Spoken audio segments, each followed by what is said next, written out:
De nombreuses Lyonnaises et Lyonnais nous interpellent sur la dégradation de la propreté de la ville. On voit dans les rues papier, emballage. Lyon n'a jamais été aussi sale. C'était le 30 septembre, lors du dernier conseil municipal de la ville. D'après l'opposition, Lyon serait plus sale que jamais, mais qu'en est-il vraiment? ASAP est parti faire son check.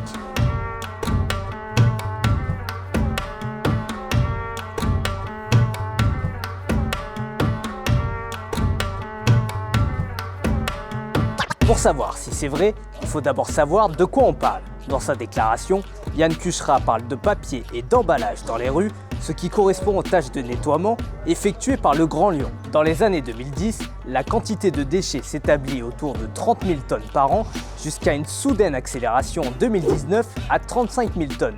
Et c'était déjà sous la précédente majorité. Dans le même temps, la métropole a gagné plus de 130 000 habitants et couvre 24 km² supplémentaires. Mais les moyens ont-ils suivi? Pas si sûr.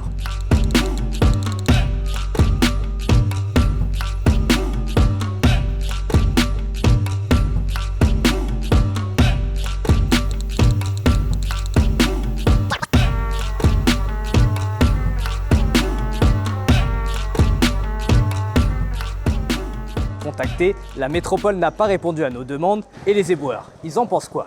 Ça va bientôt faire 3 ans que je suis éboueur sur le territoire du Grand Lyon. Après, j'ai travaillé dans ce domaine-là ailleurs. J'ai pas l'impression qu'on peut dire que la métropole elle est plus sale.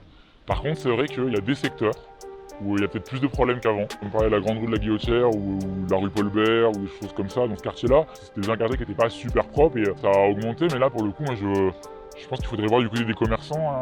Ils remplissent leur bac la matinée, puis l'après-midi, une fois qu'ils ont rempli leur bac, ils posent directement dans la rue. Au bout d'un moment, on en a un peu ras-le-bol. Et oui, il y a des endroits où clairement, les commerçants, là on a nettoyé, maintenant c'est fini, on nettoiera plus. Quoi. À un moment donné, si le commerçant était verbalisé et qu'on lui faisait respecter la règle, le problème il serait peut-être plus là. Quoi. Et cette impression de saleté semble s'être accrue dans le 7e. En 2017, 52% des habitants estiment que la propreté est insuffisante, d'après un sondage du comité d'intérêt local sur 250 personnes. 3 ans plus tard, 77% estiment que la propreté s'est dégradée sur seulement 43 réponses. Dans le même temps, le 7e a gagné près de 4000 habitants entre 2013 et 2018, soit la deuxième plus forte augmentation sur la période d'après l'INSEE. On tient peut-être une piste. Régulièrement pointé du doigt, le secteur très fréquenté de la Guillotière possède pourtant un budget nettoiement 4 fois plus élevé que sur le reste du 7e arrondissement et 2,5 fois plus élevé que sur le reste du 3e. Côté préfecture, la situation semble s'être améliorée.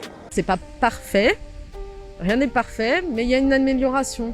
On trouve moins de déchets par terre, on trouve moins de dépôts en plein milieu des rues. Il y a la relève des poubelles publiques qui sont faites très régulièrement. Vu qu'il y avait peu d'investissements, peu de choses qui étaient faites sur notre quartier, si vous voulez, en fait, on peut que s'améliorer. Parce qu'en 2011, c'était pas ça. Juste en 2011. Il n'y a pas besoin de retourner très loin. Dans un atelier public dédié à la propreté de la Guillotière, l'idée d'une brigade de l'environnement pouvant verbaliser a été retenue par les élus. Merci de nous avoir suivis et on se retrouve très vite pour un prochain check. Ciao!